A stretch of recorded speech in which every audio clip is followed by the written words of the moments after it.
Good afternoon, everyone. I'm really fascinated to have this conversation with John Caudwell, an entrepreneur, business leader, philanthropist, set up a company, Phones for You, back in the wild west of telecoms. It was in the 80s. Yeah. And, so in many ways, you've lived the beginning of that big technological pivot. I always think the mobile phone sector was really laid the groundwork for so much that... It started a lot of damage, didn't it? I was going to say, is it all your fault? It's not all my fault. No, I'm just a contributor. One of the things that you've done is since you run your businesses not only in mobile phones, you diversified very successfully. You've signed the Giving Pledge. You give away quite 70%. 70%. 70% of my wealth, yeah. 70% of your wealth. And can you look me in the eye and say you really give away 70% of your wealth? It's not really, some weird account. Yeah, well, no weird accounting at all. No, 70%. I'm a sort of a real humanitarian person. I really want the world to be a better place. It's one of the reasons I've turned up today, because I want the world to be better. I want democracy to succeed. I want the rich to contribute to society. I want the rich to pay the taxes in the country that made the money. And I want them to leave the money to humanitarian causes during or after their lifetime. So a lot of people looking at, here's a gathering of people very committed to democracy, to fighting for it, defending it, enriching it, maybe rethinking it also as our societies move on and new discontents pile on top of old ones. They may be thinking, actually, there's not such a commonality between democracy and capitalism as has been sort of comfortably assumed for a lot of years, at least by those who were in the sort of free market headspace. Do you still believe that these goals go hand in hand, or do you think it's more fraught than it was? They should go hand in hand, but because of certain events that are happening around the world, what we're seeing is capitalists being fed at the expense of the poorer people. And that's happening in regimes where we've got dictatorial powers gaining increasing power and able to manipulate the markets and manipulate things to their own best interests. That's not true capitalism. That's really, I'm loath to say the word fraudulent capitalism, but that's greedy, excessive capitalism, using manipulative means to make the most money. That's not true capitalism. Capitalism is about running a business, creating value for everybody, including your workforce. And I don't mean by that overpaying them like an altruistic boss. I mean just being fair, doing a fair job for people, giving them a fair wage, and making profits as a consequence of being smart, working hard, and doing a great job in society. But you've said that it was your dream to rid the world of dictators, and I think we can all agree that's probably something quite difficult to pursue as a goal, but at the same time it might be a very good North Star to have, as it not to fall into a kind of permissive, well, so what, if everybody's making money, who cares kind of mentality about the Vladimir Putin's the Chinese system, etc., Iran, as we heard eloquently in the last session. But what do you think that people who have some resource, have some commitment like yourself, you're wearing your Ukraine badge, I see here, besides the advocacy, the wearing of the badge, perhaps the donating some of your wealth, how do you see yourself being able to impact that argument about democracy? Well, I think the advocacy is the main thing. And, I use my social media, I use TV and radio to try and influence people down the route of a combination of the points I've made already, which is capitalism with a human heart, with a humanitarianism, and democracy. And I'm an absolute fervent believer in democracy. And, what's happening in certain administrations around the world is a bit tragic at the moment. At least we've got Viktor Orban gone, haven't we? And we've got a little bit more democracy now in Hungary. But it's, I find the world very disturbing at the moment. And when you look to the potential of AI and to the remarkable rate, really, of iteration of AI developments, do you put yourself in the column of those who think, this is, if not the full abundance argument, we'll all be just, the worst bits of our jobs will be replaced and we'll just get to do the fun stuff, like, attending thoughtful events and creating value that we want to create? Or do you think that there is just too much to fear here in terms of the uncharted consequences? I hope I'm wrong, but I feel that AI will deliver way more evils than it does positives. You can already see the evils in the deepfake videos where we can all be made to say anything that somebody might want us to say. And I think our children are going to be brought up in this world where virtual reality is indistinguishable from reality, and they don't know what's right or wrong about what's happening in the world. And that's the mild end of it. You know, if you go on to, will AI ever have that intellect that it can control us? That's beyond me, but it's a risk. It has to be a risk. So there's a lot of immediate risks from AI that need controlling.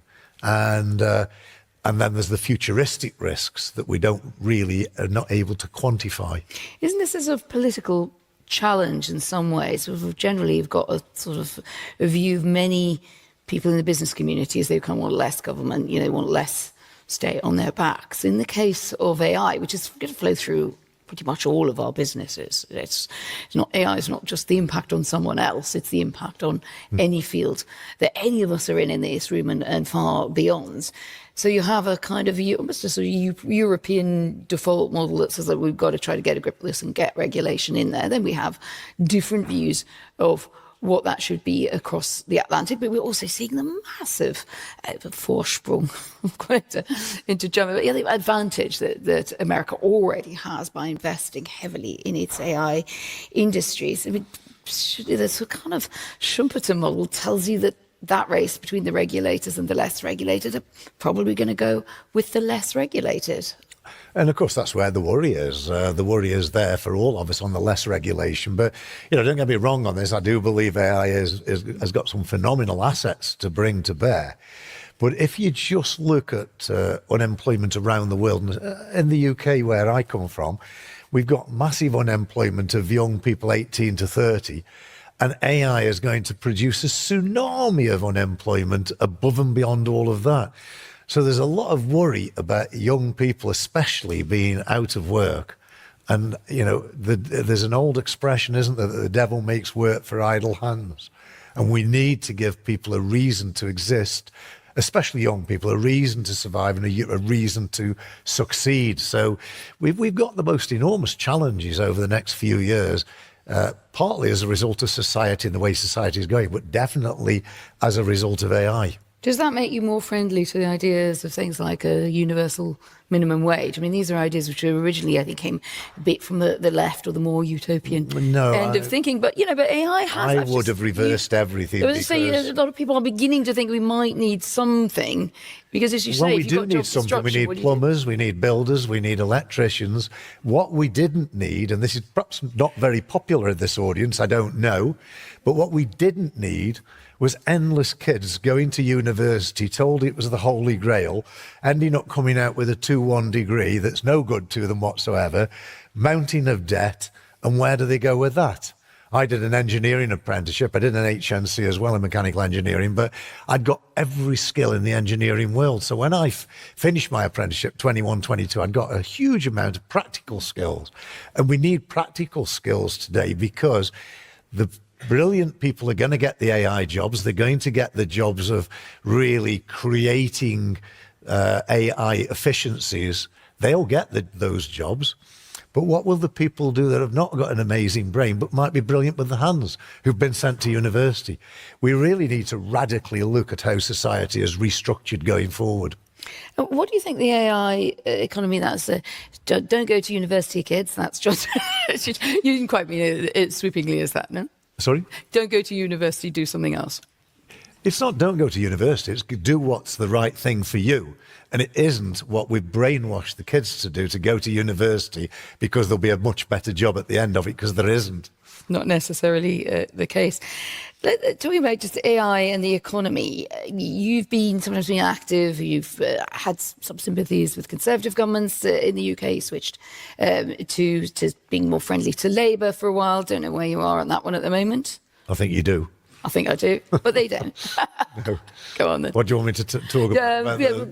Go and answer that. Just, I mean, so you've been sort of friendly, if you like, we're across the divide, across the centre-left and centre-right of politics. Where's your head now? Well, I've always been conservative, and I voted Conservative my entire life. But the mess that was made in British politics over the previous 10 years caused me to switch support to Labour as the only alternative in my viewpoint.